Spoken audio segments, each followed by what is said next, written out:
press the button. Now, so as I was saying, we're dealing with Minecraft Education Edition in this live stream. There it is. Thanks, Todd. Thank you. And what we're going to be doing is we're going to be talking about the Education Edition specific features, those features that are only in this version of the game, and those are the features that we use to create education specific lessons and experiences for our children. Now, you might be wondering, if you're relatively new to this, you might be thinking, but what is Minecraft Education Edition? Why is that? Why is that? Do I have that version? And so I was explaining before we realised my mic wasn't on, that if you're a student sitting at home thinking, hey, this guy's streaming about this Minecraft Education Edition, do I have that? If you have Office 365 at school, you will have Minecraft Education Edition at least until June. Your school may actually already have it. So for example, the whole of Scotland has access to it, but it's whether or not, through the Glow system, but it's whether or not it's been enabled in your district, and so on. And so have a look at that. Anywhere you are in the world, if you have Office 365 EDU account, you have this. If you're a parent and you think, actually my kid has that at school, you also have access to this. And if you're a teacher thinking, yeah, we do have that, we use Office 365 at school, you definitely have Minecraft Education Edition. So check this out. What I'm going to be showing you is why choose Minecraft Education Edition as your tool of choice for being for creating lesson experiences. We've been doing this for just over 10 years, and we have thousands of experiences, lesson experiences. We have hundreds of definitive lessons that we put out to the community, and what we want you to do is learn from us. So please feel free in the chat to ask questions, get involved, tell us what it is that you're wondering. If you have an idea for something, if you want a tutorial, I will do all of this. We're going to be streaming twice a day, every day, for at least a month. And man, do we have some content for you. So what I'm going to do is, I'm going to go in and I'm just going to show you, let's just choose a world that we can show. Now I'm going to show you our Minecraft, let me see, I've got so many worlds. Look at this, we've got immersive mathematics, we've got break-in mathpocalypse, where children have to survive a zombie apocalypse only using maths. We have Pirate Cove, we have Refugee Crisis for our teaching the tough stuff. We have STEM demos. What else? We have Garden for pollination, which I'll talk about later. These are all coming later. 3D printing worlds. But the one I'm actually looking for is immersive education. Bing. Let's go into that world there. Our immersive education world is a nice mixed world. It's where we've taken lots and lots and lots of lessons and we've mixed them all in to one. So you'll see here that we have farms, and we have Victorian buildings. I'll explain this project in this building here gets a whole stream to itself in a couple of weeks. We have DNA strands, Viking villages, QR codes. Up there we have more Vikings, and we have Yggdrasil, the tree of life. We have the globe, and we can learn all about the globe. Hydroelectric power systems. We have cathedrals and mosques to look at religious and moral education. We have coal factories, lighthouses, wind farms, recycling plants, cinemas, everything in here for learning almost everything that you want to learn in Minecraft. And this has been a culmination of years and years of lessons, and then we just keep cherry picking them and putting them in here. Deforestation is in here, World War I is in here, we have logistics, we have a space station, but this is a whole different stream. I'm going to actually showcase this world in a different stream. Today is all about Education Edition features. So I'm going to head over to, what shall we start with? Let's start with build, allow and deny blocks. So I'm going to head over to this little plot world here. Let me just get rid of this. I don't know why we built this. There we are. Let's start with build, allow and deny blocks. And what this requires me to do is introduce, first of all, before I do anything, to do with these, is I'm just going to get rid of that, and then I'm going to show you a thing called World Builder Status. World Builder Status is not a button you can press or a material that you can get access to. It is, oh, look at that, villagers, go on, get out of here, get out of it. It's World Builder Status is a status that you hold as, say, the teacher or the student. So when students are inside, if you'll notice, if I press the / key, it brings up my chat and commands, and down at the bottom here you'll see the / in the bottom of the screen. If I then type W you'll see that we get a list of what's possible, and we can use tab to go through those. But you'll see that we have two versions. We have WB, and that says toggle world builder status of caller, or I can type the full type, which is world builder, also toggles the world builder status. World builder means, can I use the hidden features and functions of Education Edition as if I was in a teacher status, if you like? Can I build this world to be a lesson, or do I experience the world as just as a student? All right, so / world builder, and then what you would do is you would do true, and you'll see there, oh no, actually true doesn't work, apologies, they changed that. So it would just be world builder, and what it does is it toggles. So you'll see there it says world builder status is updated to false. Now let me show you what it means by false. Then we'll look at true. If I go in here and I look at allow blocks, I can press E for my inventory. So remember, we did this in the last video if some of you were tuned in, but if I press E for my inventory and then go to the magnifying glass and type allow, I get this mysterious block that doesn't show in any other Minecraft version, not Java, not what used to be Pocket Edition, not even Bedrock Edition on the Xbox, for example. Allow blocks exclusive to Education Edition. And what I'm going to do is I'm going to left click and I'm going to put that down in my inventory. Now remember, my world builder status is false, so I am technically looking at this world through a student's eyes. And if I try to place those allow blocks, you'll see I'm clicking and I can't place them. I can destroy the world, but I can't place allow blocks.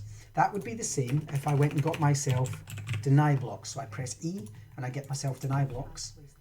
And I'm going to get you to do all this like you might be doing it with me right now, but I'm also going to talk this through as if you're doing this as a tutorial later with your own laptop or your own computer in front of you.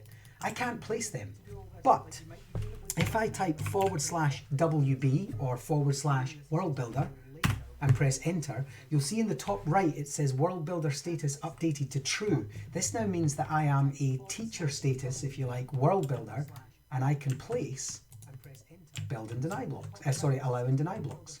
I'm going to show you what they do in a second, but the world builder is really important. And so there's a list, which I'll just list just now, and you can write these down if you're taking notes. But the list of objects that require you to be a world builder are allow, deny blocks, NPCs, the border blocks, and we're going to check boards. I'm not sure if boards, I think boards can be used by students as well. Let's just double check that when we get along. But certainly allow, deny, and NPCs and border blocks. And so we're going to, we're just going to get rid of those and I'll show you something about what they do. So the reason I've chosen this part of the city is because I have set out some plots for my children. So here's the thing. My children, a lot of people say to me, but what if I'm in a classroom with 30 children or 5 children even? I'm in a club and I've got 5 children and they keep going into each other's area and they keep building where they shouldn't, or they keep building on each other's area, or, you know. So I say, look, set up little plots. Take some time to build a little flat area, make some fences. That's all I did here, was made some fences, and then I signposted them.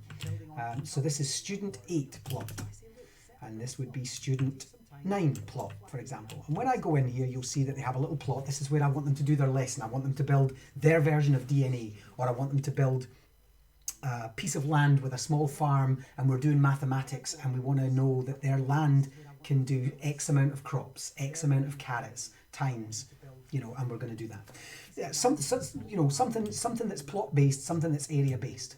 Now, if I'm a student, now let's remind ourselves of how we do that. We test being a student by switching World Builder to false. Right now, I can dig holes in this ground, and I can just chop, and I can build, and I can do whatever I want in that ground. I can also leave, but I can even knock the fence down if I wanted to.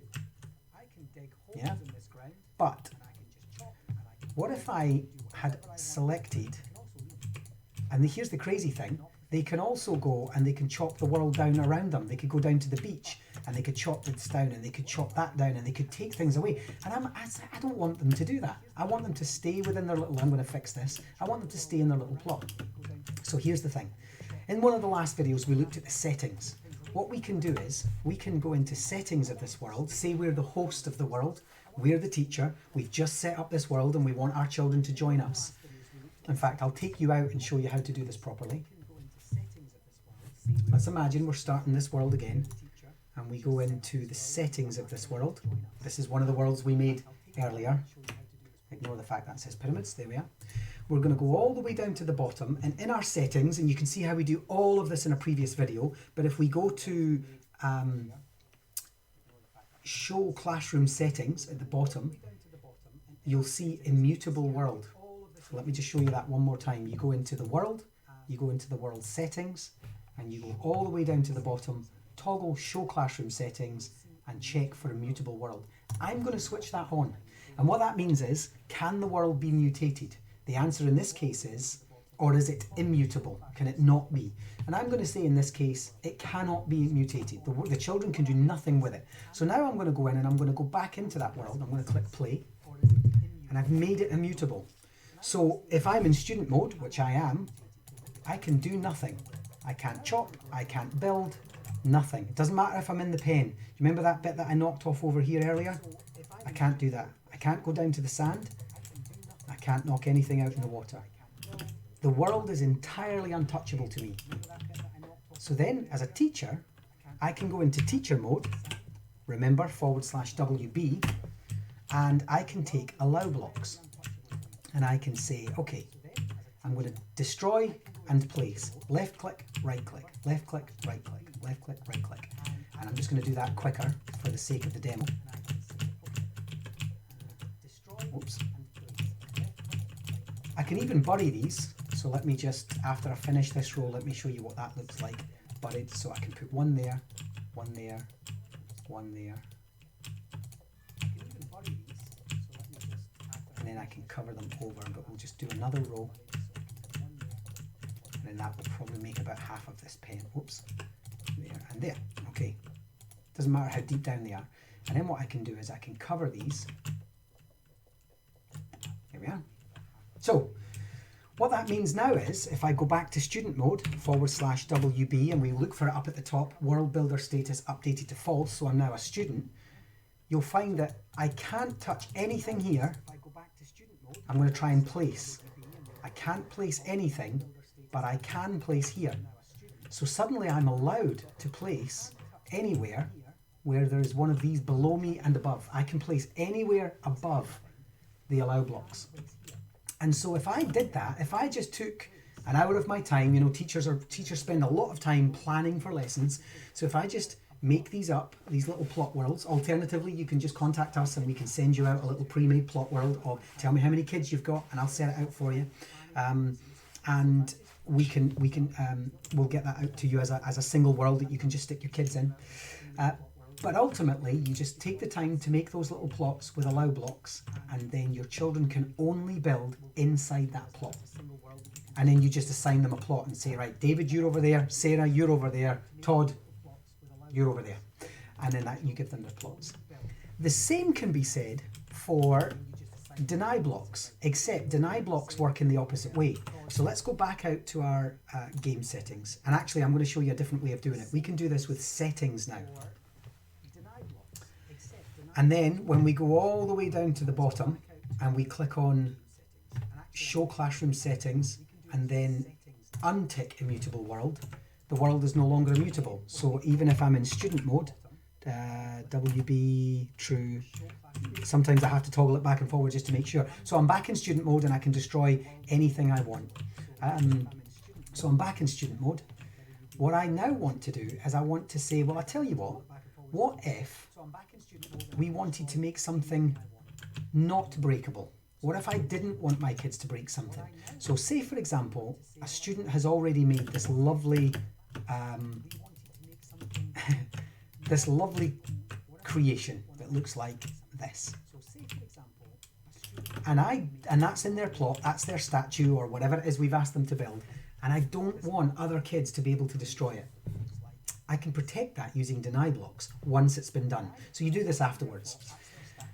What I can do is, I can say, I tell you what,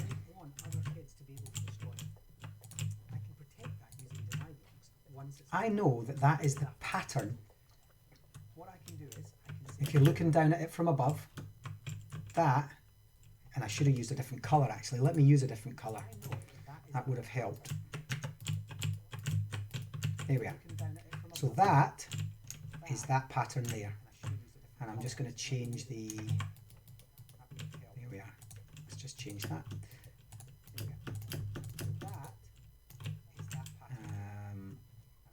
I've got that wrong there, and we don't need those ones anymore. Right, I'll get rid of those. So there we go. Same thing, they just made it one higher. So there we go. So this is our wonderful creation, and I don't want the other kids to destroy it, even by accident, because it happens.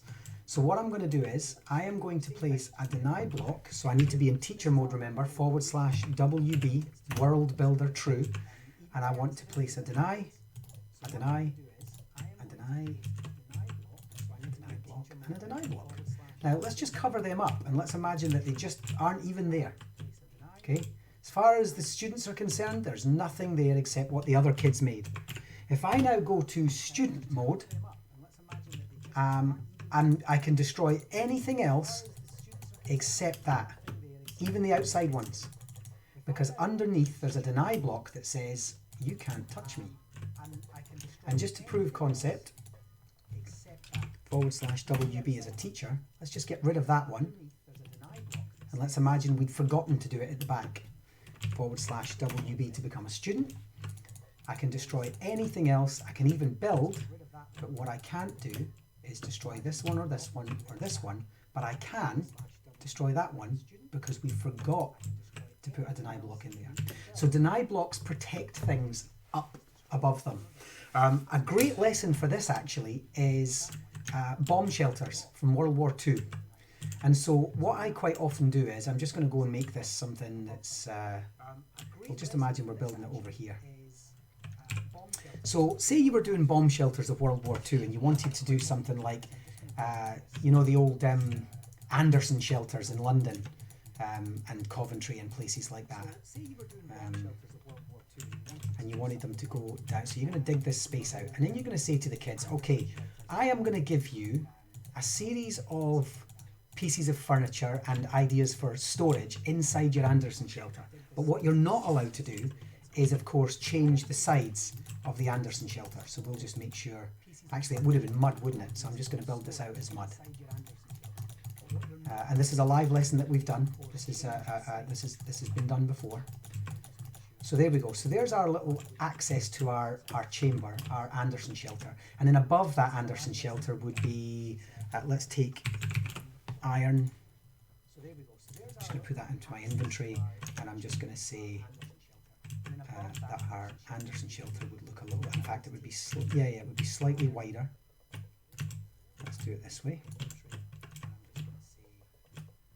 Oops. And then we'll do it like that. And then we would do maybe one there. I'm just trying to create that cone-like shape, you know, that sort of like sheltered shape above. And then we'll just do that set and that set.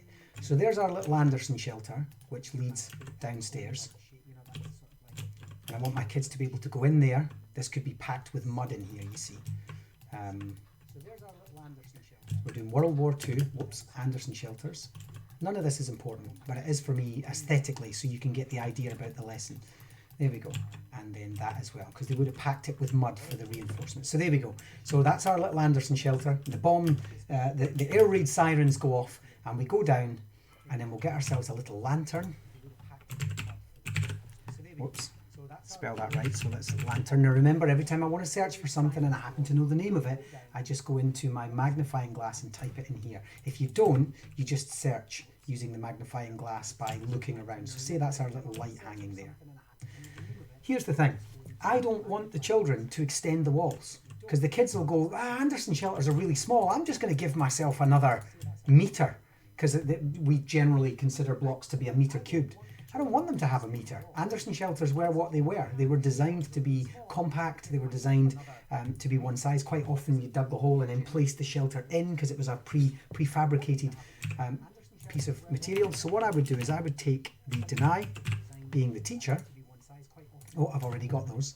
So I would take the deny blocks, and then underneath the walls here, I'm going to go into teacher mode. I would place, put one there.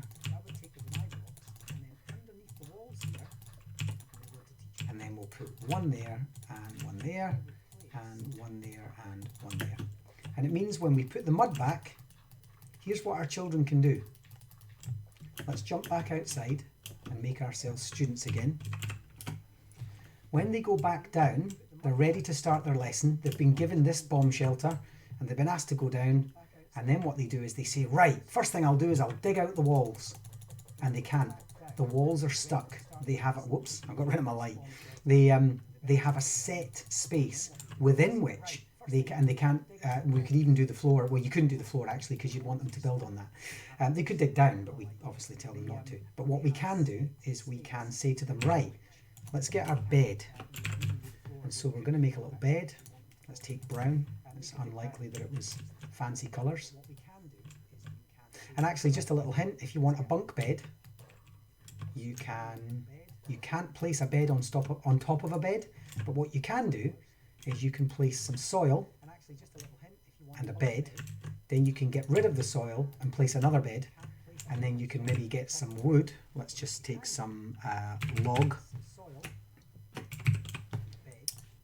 just to make it look a bit more sturdy. There we are, and we create a little bunk bed, and that's actually very likely that you would have. You would have that. So there we go there.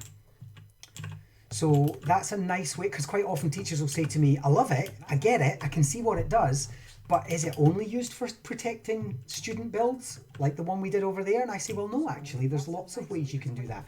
We quite often do it if we don't want the children building in certain areas. So for example, we have this, this dome here, which is an agricultural dome for teaching children about foodstuffs. And I don't want them building in certain areas of the dome. Let's just go in and see that. We talk about food and food growth and so on. And what if I don't want the children building on the paths? So underneath here are all deny blocks, but in the fields, there are blocks that they can plant seeds and things on. And then I give them an area where they can build a laboratory. And I say to them, you're allowed to build your laboratory there. And everything else is denied. Or it's an immutable world and only one area for the laboratory is allowed. So build, allow, deny blocks just give you that extra security as a teacher, knowing that certain areas will not be accessible, certain areas will not be buildable, and so on. I think I'm going to leave that little shelter there. I'll maybe come back to that. It's quite a nice addition to my city, right? I'm not entirely sure why it would be needed at this point, but we'll see.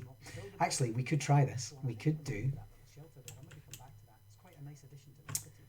let's try this. Let's build, because this is how the lesson went, by the way. The kids did their little... I'm just going to build this all the way up.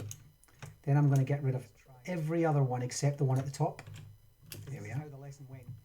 And then on this one at the top, I am going to get some TNT. I keep doing that. I need to remember to delete. There we go. TNT. I'm going to get flint and steel.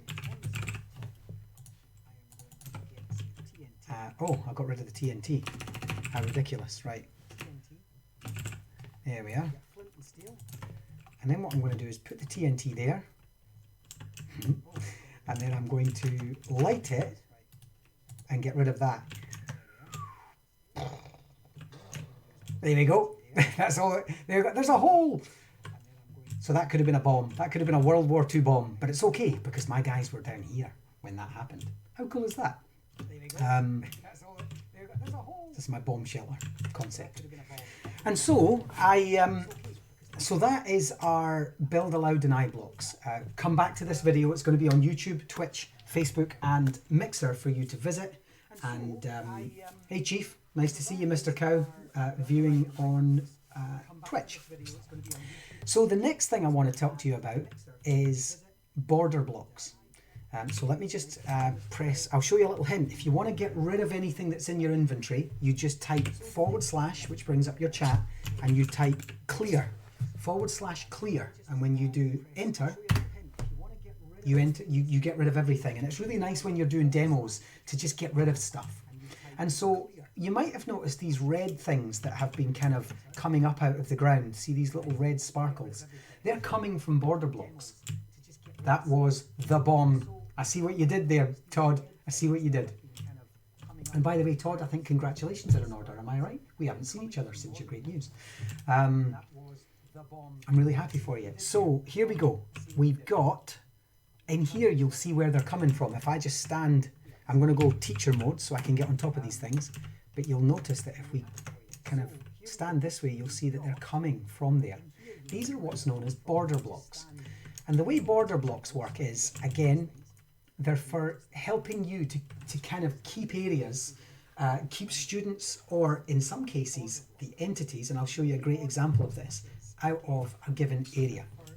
And so, here's where this comes in. I've built my plot, and then all around my plot, this one's open so you can see it, but all around my plot as a teacher, I've placed border blocks. Let me show you what they look like when they're just placed on the ground.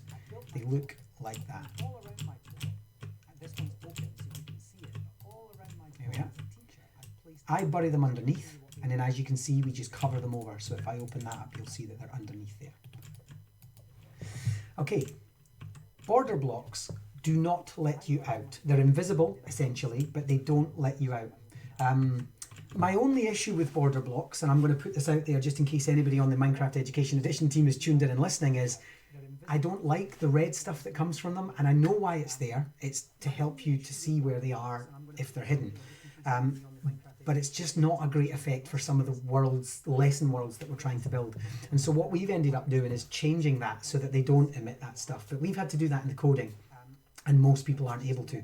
So I wonder if there would be an option to have a border, a signaled border and an unsignaled border. That would be great. I'm writing a wish list for them as we speak, so I'll add that on there. Note to self. But here's how it works. If I select the plot, and then what I do is I cover it over. So let's say I've covered this over in this little bridge, and I say to Todd, Todd is one of my students, and I say, Todd, this is your plot. Let's get a sign and write that in there.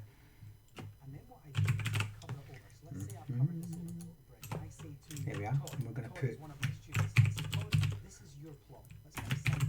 Todd's plot. Okay, and then we're going to place Todd in there. This is first thing in the morning. You're just about to do this 45-minute lesson. Everybody's already been given their plots. They know which plot, and then they head off. Once Todd is in there, bearing in mind I'm still in teacher mode, I'm going to close the door. And then, if I swap to World Builder False, so I'm now Todd, I literally, even if I'm flying, I cannot get out. You'll see I'm stopping every time I reach a corner or a wall. I'm going to head over to this corner now. That's it. I can't get out. I'm stuck inside this plot. And I can do whatever I want inside the plot, but I can't get out. And a plot world is really handy for that, because sometimes, and it happens very, very rarely if your lesson is genuinely engaging and doing what it's supposed to do, but sometimes you get a kid that's like, I'm going to go over there and steal some materials from someone, or I'm going to go over there and I'm going to knock that down because it's better than mine and I don't like that, or something, you know, whatever. And so this is a behavior management tool. It's a pedagogical tool, digital pedagogy, to say, actually, we're going to keep you where you are. You're going to go to this desk, you're going to go to that desk, or you're going to be in that corner, you're going to be in that corner. And they soon forget all the distractions. They know they're in their little bubble. And actually, there's a lot of psychological reading around this, psychology reading around this, about children like that. There's an aspect of this sort of the child's mind and the learning mind that says, I don't want an open world. I don't want chaos and absolute freedom. I want to have the freedom to be creative in this space that you give me. And so we find that these plot worlds work phenomenally well, particularly for younger children.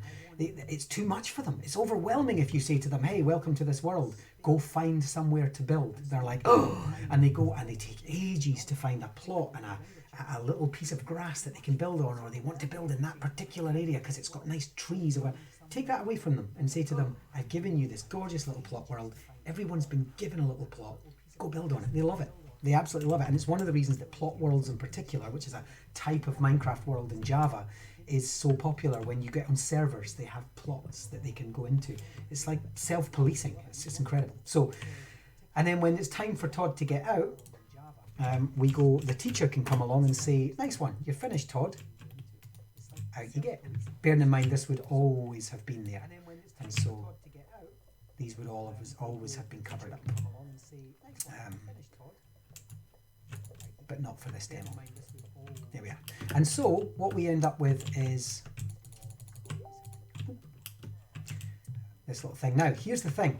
The reason I built this one here is we can also add villagers or sheep, oops, or cows or zombies or skeletons or anything. So if I add a sheep in, let's just build a bridge actually so that we can watch what happens if the sheep knows there's a way out. So if the sheep knows there's a way out and the villager knows there's a way out. Probability. Here's a maths lesson for you. What's the probability of the sheep escaping first? Ta-da! 50-50, right? Or is it? I don't know. I mean, it depends where I placed them. Depends how long they were in there for. Depends which one's closest to the door, right? Or which one moves first. But that's a random algorithm. So who knows? 50-50 probably. What if there was two sheep and one? There he goes, and they're out. But what if I did that again? Sorry, sheep, but you're going to have to move. Bong. Here he goes, he's off. What if I did that again, but this time, what have I done? Oh, there it is. The border blocks were in, the bridge was closed, and the villagers and the sheep knew that there was a door there. When would they escape? So he's going to try, but he can't. He's been stopped at the door. He's going to try, but he can't because he's been stopped at the door. And so we can actually contain what we call entities within the game. Now that's quite handy if you want to do something like the refugee crisis and you want to create a boat that shows too many people crammed into this boat and you don't want them spilling over the side and you don't want them falling in the water, so you just border them in. Or we used We Are the Rangers, and in fact I'm going to see if I can find that. Let me show you an example of when we found that there's an echo. There definitely shouldn't be an echo. Is everybody hearing that echo? We weren't getting an echo this morning. Let me check OBS. Nope, we've only got one mic plugged in and no other computers. Checking sound on this PC. Nope.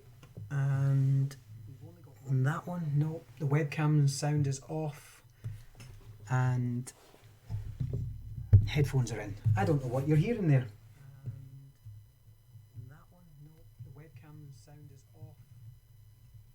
A delay.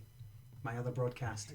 I don't know quite what that is, but let's have a wee look at that as time goes on. I know there's a delay. There's always a delay with Twitch, so you get like a 3 to 5 second delay in broadcasting. So when I'm saying something on the faster streaming Facebook, yeah. Have you got two open at once, David? You maybe got two open at once. Have you got Facebook as well as Twitch open or something? Yeah, it's a lag. Yeah, there's always a lag. That's unless you're watching on Facebook or something like that. So I head back to the game. Okay, so let me find We Are the Rangers, which was built by Adam Clark and Dragnos and myself. There we go. There we go. And I think it's World 1. And We Are the Rangers was this is our science lab. Check that out for an awesome science lab. Oh, cool, huh? Oh, our things are missing there. I don't know why they're missing. But anyway, I'll head over here. We normally have a big map of Africa over there, but that's okay. David can hear everything I say twice. I have no idea where that would be, David, because I genuinely only have one.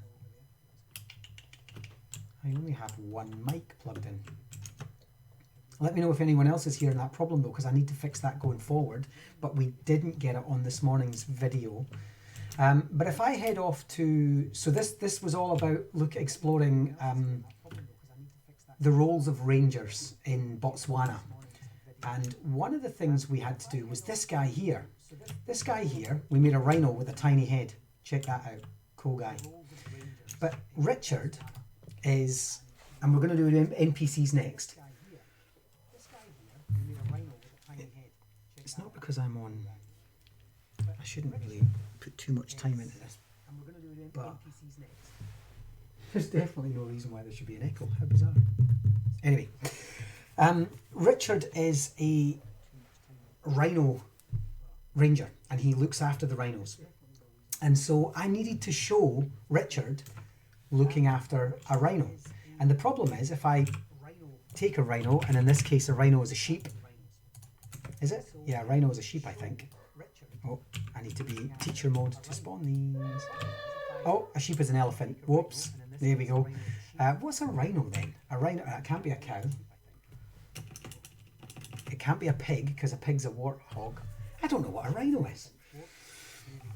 Anyway, answers on a postcard. What did we make a rhino out of? Because we just changed the animals that it already has. But anyway, in order for me to have Richard standing beside a rhino, the problem is you'll notice that the elephant has gone walkabout and now it's coming back. And creatures will just wander about all over the place. And so what I had to do was way underground, around this rhino, so these blocks here, all the way round, and way underground, like 50 places underground, 50 blocks, is borders. And it just means that that border continues all the way up into the sky, and the rhino is stuck in place. So when the students reach Richard, they can see that he's tending to a rhino. So it keeps it in that space. All the way up into the sky, and the rhino is stuck in place. So when the students reach Richard, when you pause the Facebook, you hear nothing, of course. Yeah. So it keeps it in we'll keep looking at that. I'm wondering if I've got something open in the background. Let me see if on my... When you pause the Facebook, you hear nothing, of course. Hang on. It might be that. Tell me if that makes a difference.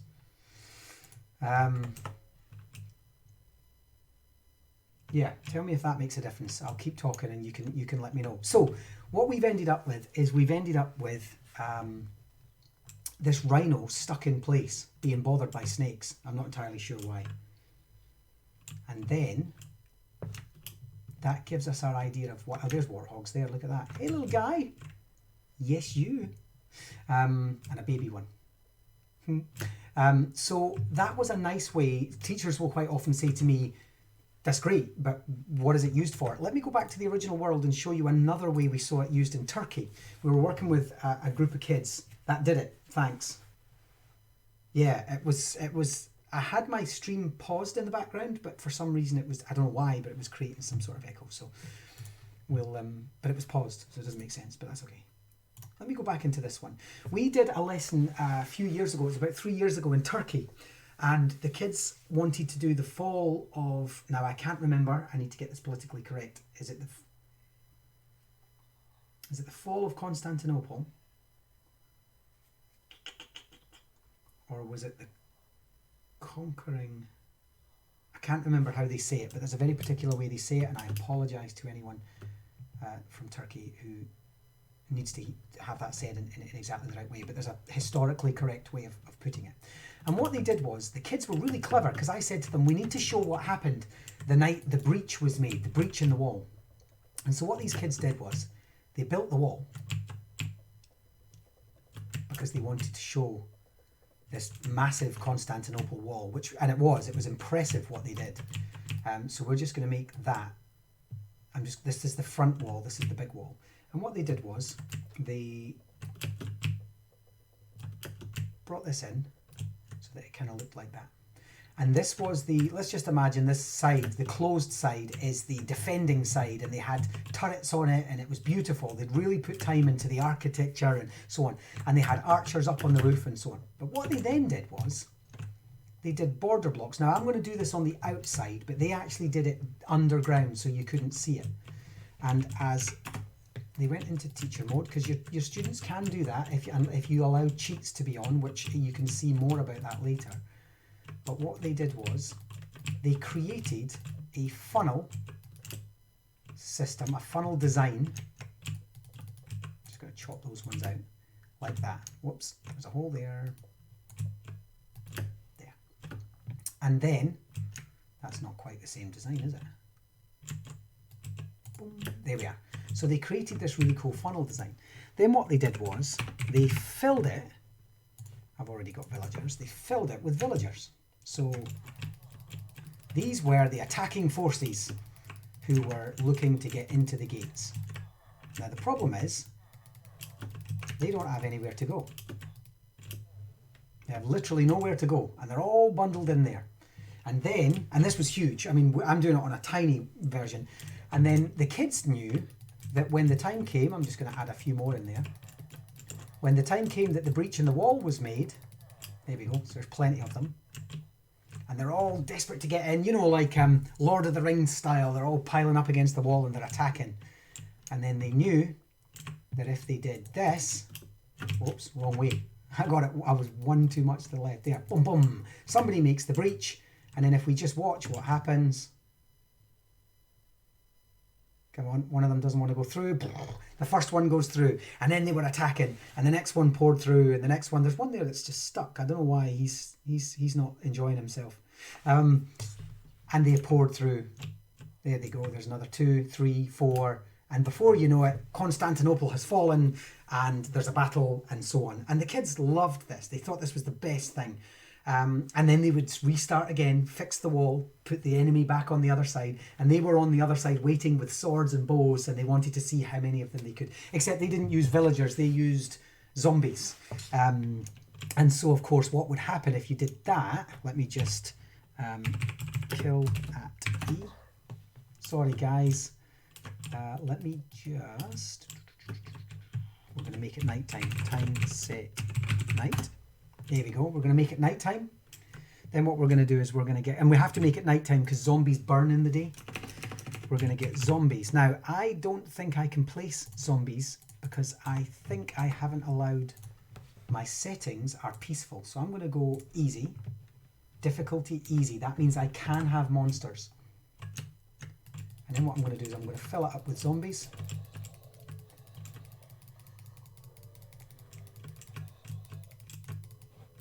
And then what I'm going to do is I'm going to go to this side and I'm going to go game mode 0. And you'll see that I'm now in survival mode.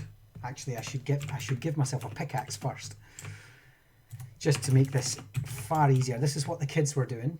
So I'm going to give myself a diamond pickaxe, and then I'm going to give myself a bow and arrow. So we're looking at the fall of Constantinople in this case. And I am the defending forces. There we go. So all I've got is my pickaxe and my bow, and I can fire arrows. And then I'm going to take my pickaxe, I'm going to go back to game mode 0. So there we are. So I'm now ready to defend. And when I go up and attack this, you can see the zombies on the other side. Ah, the kids are in already. And then the zombies are going to, I've got attack, I've got a bow. Where are we? Oh, I'm rubbish, it's not working. Oh, I've run out of arrows, that's what it is. It's not working. Help! Oh, I didn't give myself any arrows. You died. And so they were able to defend, and it was super, super, super high energy, and the kids loved it, and they were defending their city, and it was this big history lesson all about how the ancient city of Constantinople had fallen using the border blocks. So let me just game mode 1 and time set day. There we go. We should put the sun somewhere like there. Okay. So let me head back to the city just so I can show you what the next tool is. And so just a few ideas about lessons there using, so far we've done build allow blocks, build deny blocks, and we've also done borders with a few lessons on how that might work. Next thing I want to show you is NPCs. We've already seen what those NPCs look like. The other thing I want to do is switch off monsters, because I just saw a meeting, a board meeting in here between, they're gone now, but I saw a creeper meeting a zombie. Not in my office. And so if we head back to our little plot world where I like to do the demos, we are going to add an NPC. Now let's just say I didn't want a sign. Signs are standard in Minecraft, and we're going to do signs later. But let's say I didn't want a sign. Let's say I wanted something quite specific, like, in fact, let's go to a different area because I've got an idea for one of these. Let's go here. And what I'm going to do is I'm going to build this all the way up this building. Oops. And the same at the other side.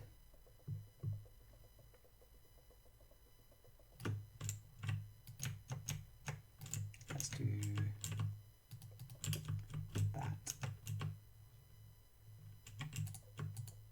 There we go. And then down here, we're going to do the same.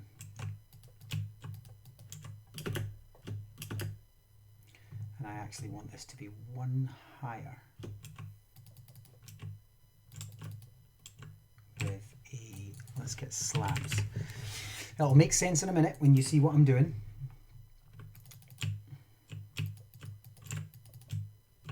There we go, that'll do. And the same here, we're going to do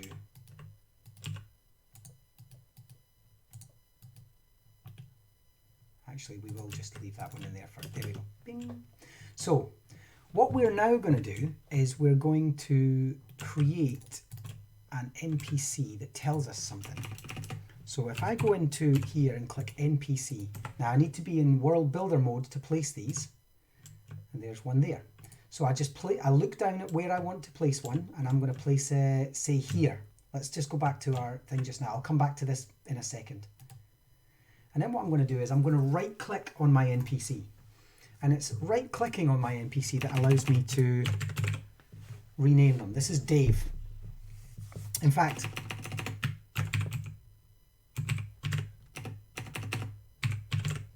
there we go. It's Melissa.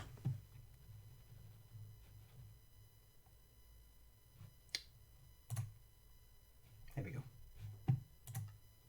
And then we're going to say, hi. Welcome to your own, whoops, we just spell this.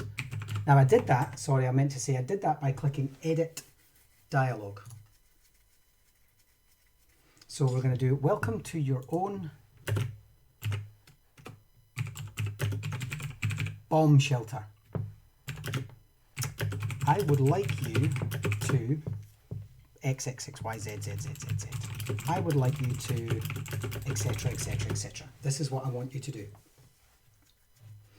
So we can give our students specific instructions.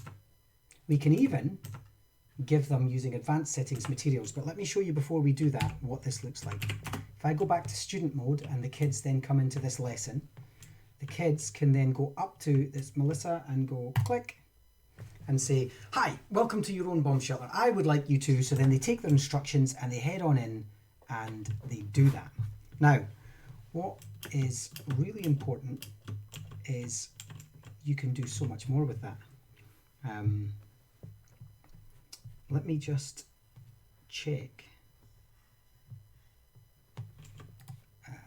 Yeah, it's the correct way of doing it. So I want to go back into /WB. And then what we can do is we can click on advanced settings. And it's in here that we can add a URL or add command. So I want to click URL, and that's going to be www.bombshelterbonanza.com. Now, I'm not going to test this website live, just in case, but if there's a bombshelterbonanza.com, I will be amazed. Somebody test that for me and let me know. And then, and what we can do in here is that instead of making it learn more, we could say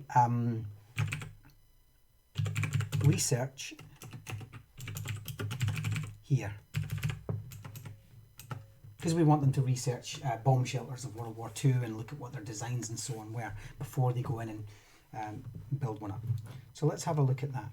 Let's go for /WB. So we're going to go back to student mode, and this time when we head to Melissa and we right click, we're going to see, hi, welcome to your own bomb shelter. This is what I would like you to do. So there's their teacher instruction, and then research here. And if they click that button, bomb shelter decorating on a dime, exactly right. And what happens is when you click research here, it will minimize Minecraft and it will open up the exact website you gave them.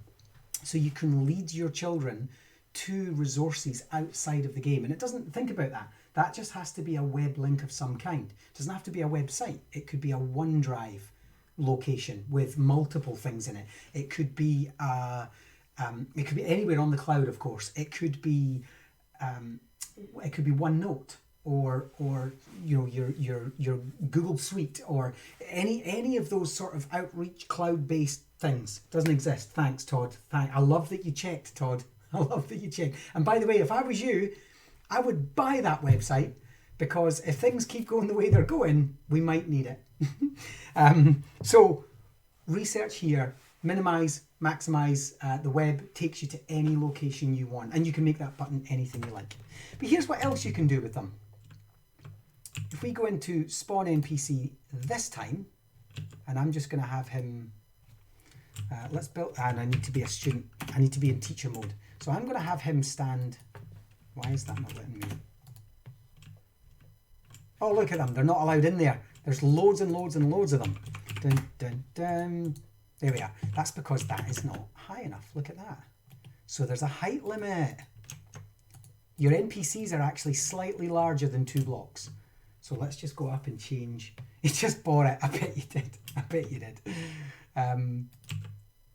You never know. I don't want to cast any aspersions about Americanisms or whatever, but that sounds like an American website that should already exist. You know, just saying. And so if we go in here and get spawn NPC, I'm going to call this guy Elevator Bob. And Elevator Bob, here's some more skins. Elevator Bob looks like this. And he's your elevator friend. And he's going to say, going up.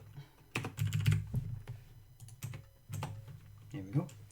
And here's what he's going to do. He doesn't have any more dialogue. He also doesn't have a particularly interesting website for you to visit. But he does have a command that you can add. And by command, we mean the sort of things that you do with /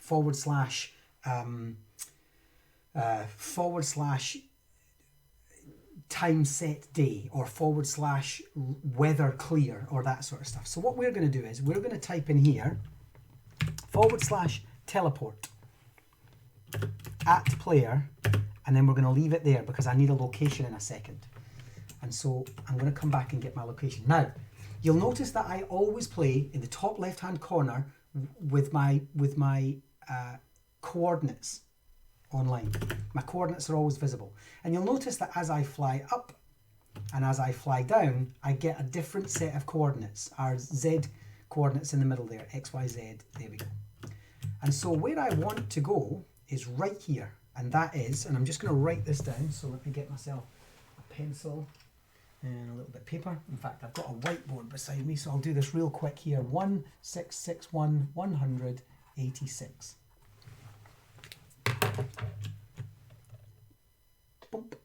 And then what I'm going to do is I'm going to just go into my advanced settings and I'm going to write that. So TP at P, that means / is a command, teleport TP, at P is the nearest player. You can also do at S for at self, but then that relates, I believe, to the NPC. So TP at P, and then we're going to do that 1661 space 100 space 86. Now, when you're dealing with coordinates, you don't need the commas that are shown in the top left-hand corner. You only need the numbers with a space between them. We're going to do a whole live stream just on coordinates later on in the week. But for the moment, / TP at P 1661 186. Then what we're going to do is make that button, and that button's going to go ding. That'll do. That's the wee button that you press when you get in the lift. What I also want to do is I want to record my location down here as well, which is basically the same. It's 1661, then it's 7186. Because remember, we've only gone up or down, so it's just a difference there of 29 blocks. Is that right? Yeah, 29 blocks. And what I'm going to do at the top is I'm going to have Bob standing there this time. We're going to make him the same. And we're going to call him Elevator Bob because he came up with us. He's going to say, have a nice day.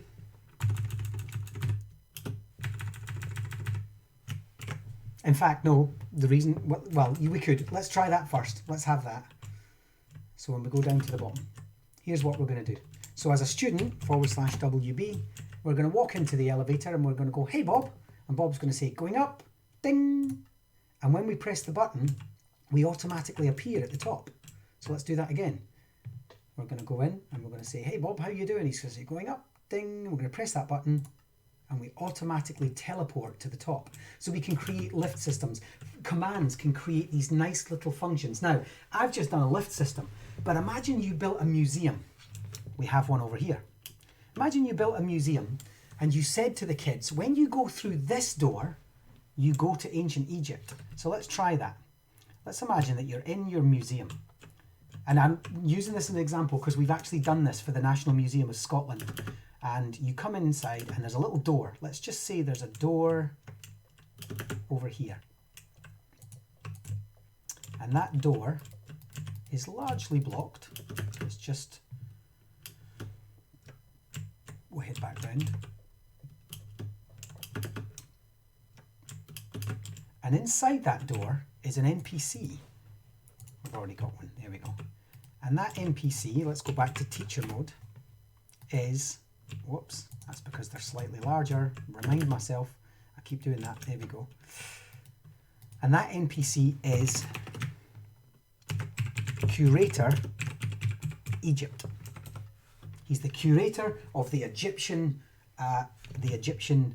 part. And then there's another door over here. Let me just fill that out real quick. I'm going to have to do that one. And as far as the kids are concerned, it's just a little doorway. And this NPC is Curator of the Vikings area. And we're going to make this one that person, and we're going to make this one that person. There we are. And then the kids might be able to choose. So before we do that, we need to go get our coordinates. So let me just go and show you what I'm talking about.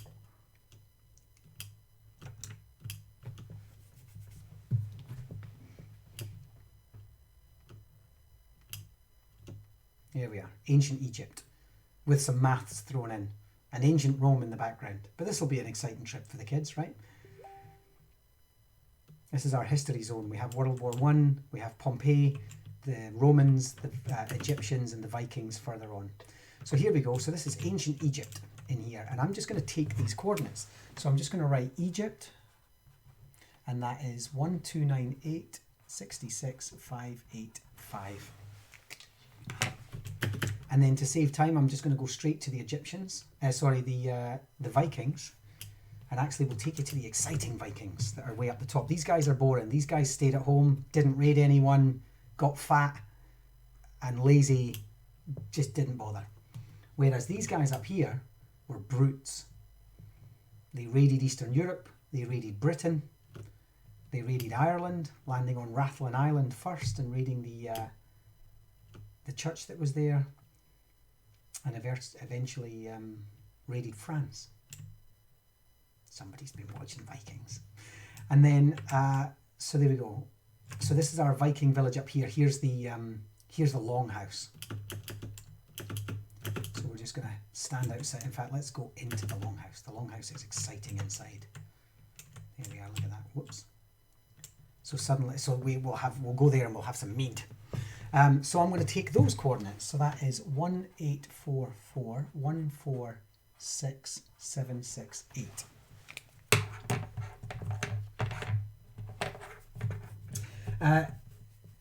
Yep, no worries, David. David's asking, when I say teacher mode, do I mean, I keep calling it teacher mode. It's probably not great practice, but I've been doing this long enough that this is the language I use and this is how I help my customers to understand what it is that I'm doing. What I mean by that, David, and I'll just repeat this just now for the sake of yourself and anyone else who's joined later, is when you press /WB, it's technically World Builder. And I call it teacher mode. When it's true and it's switched on, it's teacher mode. It means you can use things like NPCs and allow deny blocks, etc. If it's off, if it's false, you're in student mode and you experience the world as a student. Slightly different to the operator, the OP, etc. Yeah, exactly. Thanks, Todd. And so WB is currently false, which means I'm a student and I cannot place NPCs. I don't have control of that. Whereas if I press /WB and toggle it back to true, I can place NPCs. So it's a teacher mode, if you like, which allows you to do more things in terms of creating the experience. So what I'm now going to do is just head back over this wonderful world. Let's fly over the reservoir. I wish we could move faster. That's also on my wish list, is a creative mode speed up. We're going to do a whole stream on the hydroelectric power and wind power. We're doing renewable energies in 2 weeks' time, I think, and it's we're going to show you how to make these things work. Not just build them, but make them work and make them lesson solid in terms of helping children to grasp how they work.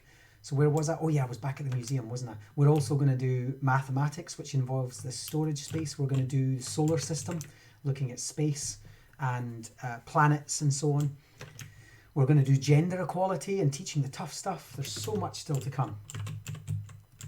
So in here now, we're going to go over to our little rooms. These would be like the rooms that you go into in museums that have, you know, this is the Iron Age. This is the Mesopotamians, for example. And what we're going to do is we're going to right click, we're going to go advanced settings, and we're going to add a command. And that is going to be /TP, teleport, @P, which is me. And then we're going to put in 1298.66.585. Make a button mode. Call that Egypt. And then the next one, which was the Vikings, we're going to go advanced settings, add a command, and we're going to go do /TP @P 1844.146.768. Button mode, Vikings. Okay. And now if I /WB to test this as a student, so I'm now in student mode, you'll see in the top left it says world builder status is updated to false. When I go in here now, I can say, what do I want to see today? I know I want to see Egypt. So I go over to this curator and I say, I'd like to see Egypt, please. Of course, Egypt. And suddenly I'm in Egypt. That's a cool museum, right? That's an awesome museum. And then I would make a button here that took me back to the museum itself. But that's a cool museum. That's like night at the museum. And you can get scooped off to the real place. Sadly, I'm going to have to manually go back, but that's okay. We'll do the Vikings last. But that's a cool experience of having your child. And I'm just using a museum as an experience. What if you were doing mechanics and you wanted to teleport them to different parts of a giant engine that you and your students had built? What if you wanted to do food and farming practices and you wanted them to go from Britain to America to Botswana to China to look at the different farming mechanisms that they have and so on? What if it's just a great way of doing it? What if you wanted to put them inside the human body and you wanted to take them from a human cell to DNA, or you wanted to take them from the human heart to the human bowel system, but you didn't want them to have to follow all of the organs and you wanted to just teleport them to the appropriate learning space? That's what we're doing this for. And in Vikings, hi there, Egypt was quite interesting. I think I'll go to the Vikings now. Bing! And suddenly we're inside a Viking hall. How did we get here? And then we can go back, in this case manually, although I don't think I will. I think I'll just build up here now. Yggdrasil, the Tree of Life over there, and so on, and Viking ships. And so that takes me on to my next piece. What have we done? Allow, deny, NPCs. Now, let's look at cameras. What's lovely about this is I'm going to get the book and quill, and I'm also going to get the camera, and we're going to show both of these at once. There we go. I'll just get rid of everything else so it's not a distraction. And actually, for this one, let me save and exit this world. I have a good world we can use for this. Let's go to, I'm looking for one of my toy box worlds. Toy Box World War I is the one we're looking for. And I know it's in here somewhere. We have so many worlds, it's scary. 10 years worth of work. And this isn't all of them. This is just some of them that are, there's Scotland. Did I not? There it is. This is the US version, which just has different medals. That's all. The US and the European versions are just slightly different. Okay, raining as it would in the trenches. And over here we have Manfred von Richthofen, who can talk to us. Hey fella, how you doing? You can see there, back to the NPC piece. During World War I, pilots started by flying reconnaissance missions, eventually graduated to dogfights. We can check out a website about World War I aviation. We can take them to their notes page, and this takes them to their class notebook, or they can learn more, and so on. A class notebook in OneNote. Let's go to game mode 1.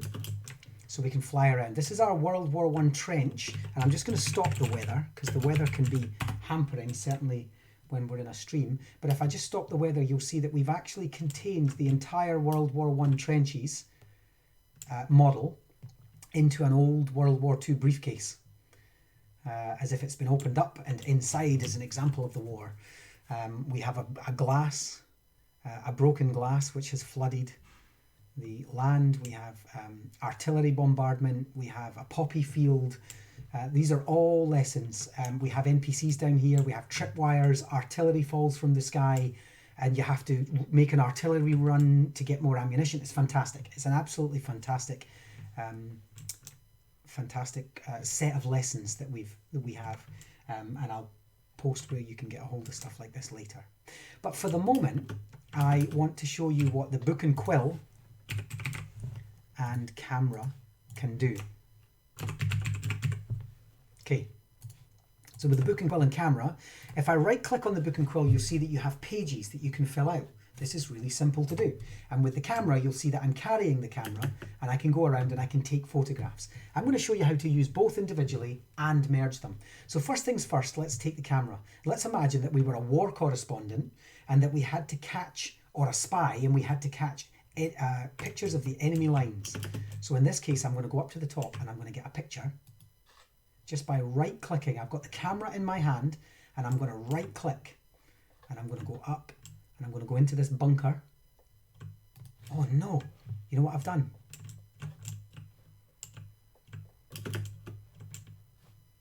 Oh, it's okay, we're in a different game mode.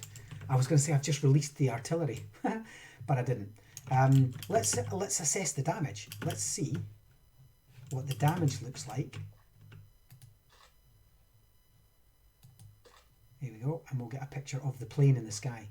What we can also do is we can get a picture, oh there's a big artillery gun, but we can get a picture of ourselves. So what I'm going to do is I'm going to right click to place the camera, then I'm going to just stand back and smile, and it's going to take a picture of me as well. So we can even do selfies. Selfies for a modern age. Here we go, I'm going to take that picture. Here we go. That's probably the only time anyone will ever see my picture in front of a Union Jack. Let me just put that out there. And so I want to go to the book and quill now. Let's imagine a literacy lesson that allows our children to learn their writing and practice their writing, but in a Minecraft environment within a World War II setting. So we're doing literacy while we're doing history, while we're doing digital citizenship and computer studies, ICT. I'm going to right click while holding the book and quill in my hand. It's very important that you choose a book and quill, not just a book. And then I'm going to Dear Mother. Now, keep in mind, I get the children to write the letters first in the real world with pencil and paper. Then I get them, keep a journal, you know, and then I get them to put it here. So, Dear Mother, it is cold here in the trenches of the Somme. All I have eaten for days is, and then I'm just going to leave a blank there and see if the kids can fill that out. So I might write a letter for them and just leave blanks. So actually the Somme would be a good blank. Where are we? Underscore. All I have eaten for days is, and then the children have to go in and fix that. When they're finished, maybe they write the whole thing themselves. But when they're finished, we can write, on day 2, etc., etc. Tell me how little baby James is, etc., etc. We could even write this in a different language. Why don't we get our kids writing letters in German to help them to empathise with the idea that not all German soldiers were Nazis and that many of them were men and women, just like the British men and women or the French men and women or the Russian men and women. And maybe we could talk about that human aspect of the loss of war by looking at different languages and clothing and culture and currency while we're doing that, religion, ideology, while we're doing that. Maybe we could do that. But what we can also do is, if I just take this out, is I can also click on the pencil at the bottom and I can add a picture. So I'm going to just add this one of me in the trenches. Me. Freezing. There we go. Yes. I'm glad you think that's a great idea. And thanks for watching on Twitter. I'm beaming out to so many platforms, Diana. So that's fantastic. So, me, freezing. And then we put that in there. And then what we can do is we can sign it. When the kids are ready, we can click sign. And they can say, World War I journal. And then they can sign and close. And here's the thing. Once it's signed and closed, it can be opened, but it cannot be edited. It can be exported to a PDF or a text document with JPEG pictures. I tend to just ask for it as a PDF, and it automatically comes out and is sent to you as a single PDF, or is saved locally as a single PDF, which the kids can then upload to their OneDrive or their OneNote or other cloud services. What we can then do is they can also give it to me. So say I'm the teacher and I have a chest waiting somewhere, and I'm in this world, but I just want the kids to drop their stuff in, say it's in here. This is the little mail bunker. The kids would come along to the mail bunker, open the chest, and they would submit it. And you'll see that that says World War I Journal by Stephen R. That's me. So all of my books are marked. I know who did them. And they go in and they pop it in there. And then later, I appear as a teacher and I take them all and I put them in my inventory and I open them up and I can see what they've done. I can even export manually myself and have them all come locally to me rather than having the kids do it. Oh, I spelled the wrong. Look at that.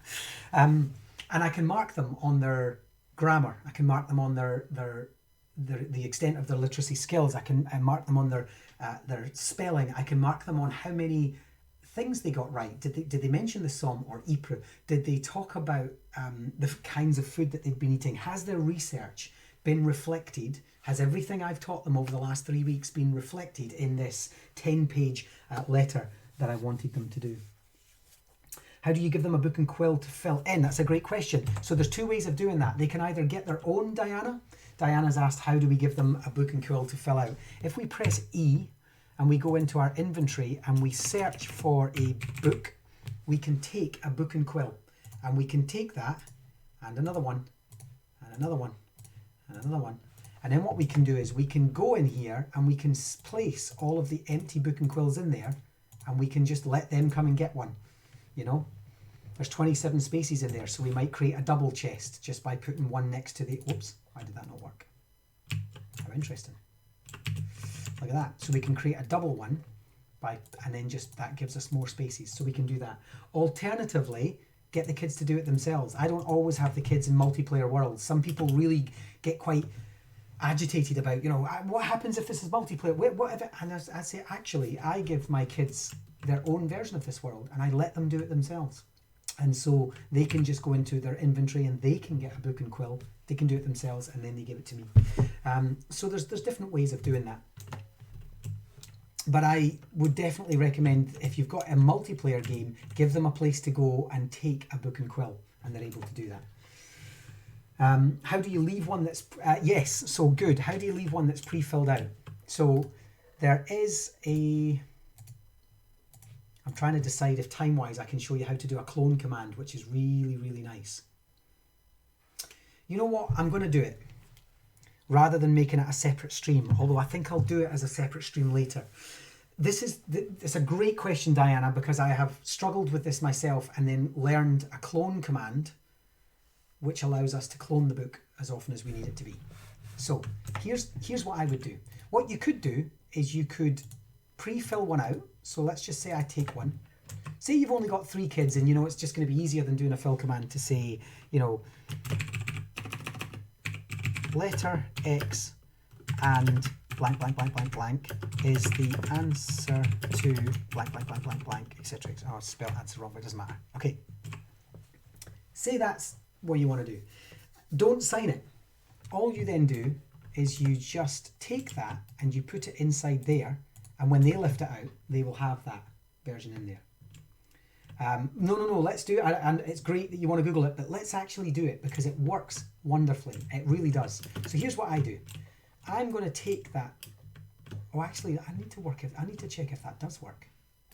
When I take that out of there now and go into there, let's just test and see if it works, because I've done it with closed books. I don't know if I've done it with a pre-filled out book, other than giving the kids it manually. Let me see if this works. So what I'm going to do is I'm going to hide a chest down there, and inside there I'm going to put that book. But what I want to know is, before I do that, what is the location? So the position in the top right is 102.55 minus 139. That is the location of that chest that I am about to place. I'm going to place it there, and I'm going to put the book in it. Then I'm going to go to the place where I want it to be cloned to, which is minus 105.58 minus 137. You're not cloning the chest as such. You're cloning whatever is in that space to this space. It could be anything. And then I'm going to hide that chest there, so the kids won't know it's there. Then I'm going to get an NPC,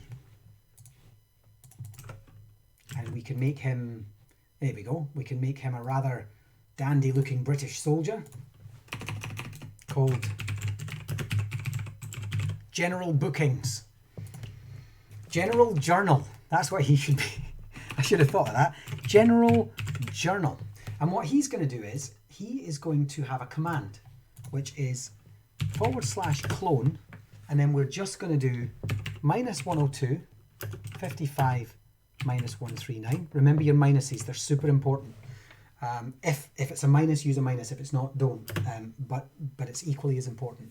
And then we need to do this again, because what we're doing is we're telling it to capture the area between 2 points. It just happens to be 1 point, so we just tell it it's the same point. So we need to do minus 102.55 minus 139. So clone this point to this point, just happens to be 1, to our second point, 105.58 minus 137. We're going to make that a button mode, and we're just going to call that refresh.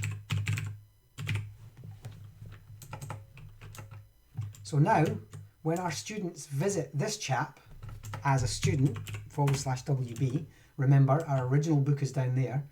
When we visit this and click refresh, a chest should appear, and inside that chest should be a book that has that in it.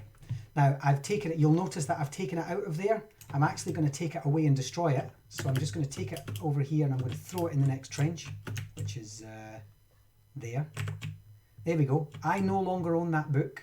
It's also no longer in there. But if I go back to my chap here and I click refresh and I go into here, the book is back. And when I do that, it's got the things in it. Ta-da! How's that, Diana? So that allows you to, yeah, right, Thomas? That is amazing. And to give you an idea of where we use that, let me just go back to save and exit. I'm glad I can do these things, because I do these things in lessons all the time, and it's nice to finally be like, oh look, we can do this without, I love the live streaming aspect, because then I don't have to physically travel to South Africa or I mean, that's great to do that, but I don't have to. So let's go into the art world. I can reach so many people. Now remember, these videos are going to be stored on YouTube. They're going to be revisitable on YouTube, Twitch, Facebook, and Mixer. So at any point you think, what was that he said again about cloning a chest? Get back in, subscribe to our YouTube channel. Details to follow. And I will just check out YouTube, search for Immersive Minds, all one word on YouTube, or 2 words, Immersive Minds. I can't remember exactly how it comes up. But check this out. If we go into our art world, which I'm going to do a whole piece on, you know, looking at, we did a whole piece on classical art. There's going to be a whole stream on this in about 6 days time. So just, I'm doing this twice a day, every day for at least a month. But if you come down here, you'll see that we meet Michelangelo in this 1 to 17,000 scale replica of the Sistine Chapel. If we click on Michelangelo, he tells us a bit about himself. My name is Michelangelo, an Italian artist, etc. And you'll see I've got refresh the book. And the reason we need to refresh the book is because Michelangelo's book in here is finished. And when you go in, it's really long. I do not want to have to write this for every student. It contains lots of pictures about, you know, there's a statement there. I lived for 89 years. My contemporaries were Leonardo da Vinci. Look around the Sistine Chapel and see my creations, etc., etc. This was a really long book to write. And I'm not going to write it 30 times. So what I did was I hid it somewhere. One thing I will say is you need to hide it somewhere nearby, because Minecraft only works in chunk areas. And so if you leave a chunk, trees will no longer grow. If you go far too far away, animals don't spawn, trees don't grow. It's all to save memory.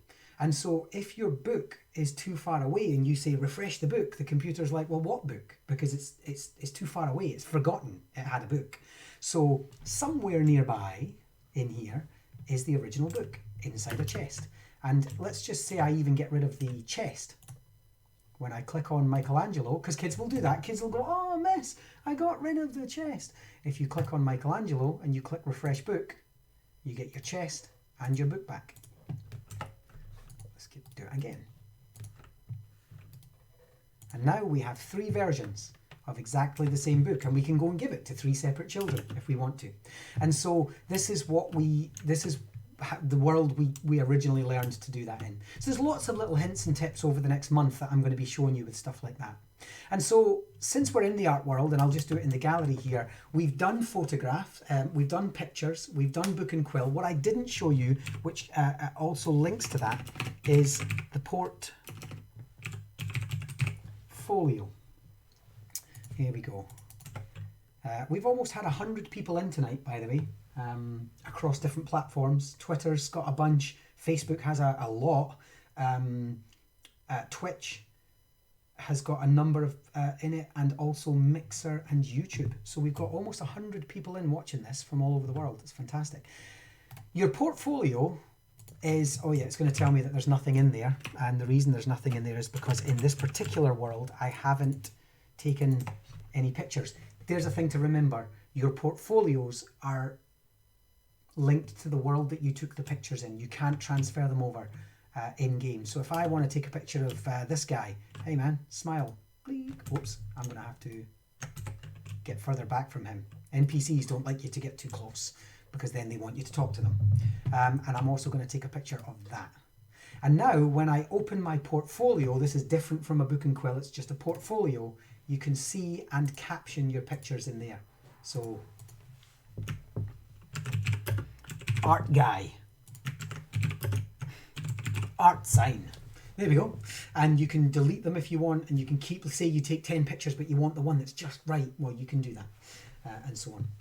And so that's your portfolio. So now let me show you, we've done allow, deny, NPC, camera, book and quill. All we have left now are, we've also done border, all we have now left now is boards, posters and slates. So I'm just going to do / clear, and then I'm going to get myself, that's E for inventory, then I'm going to click on the magnifying glass and I'm going to get slate,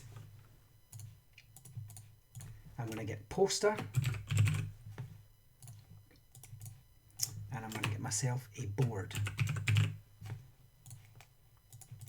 And I'm also going to get myself a sign just to show you the difference. There's lots of different wooden signs there. Signs work like this. if I place a sign on the wall and it says, hi, click to change me. Now, if I walk up to that sign, I can read it, right? But if I click to change me, it doesn't. It gives me another sign in front of. It treats the sign like a block and it says you've placed it, you've dealt with it, you've done it. It now takes up that whole space. If I place another one, I end it, and it's just weird and it doesn't work. And so what I use instead are, I'll go to a wider wall, slates, which are 1 block, posters, which are 2 blocks, and boards, whoops, I'll move that along one, which are 3 blocks by 3 by 2, 3 by 2, 2 by 1, 1 by 1. And what we can now do is we can click in there and say, hi, click to change me at any time. And we can also go into our poster, say, yo, what he said.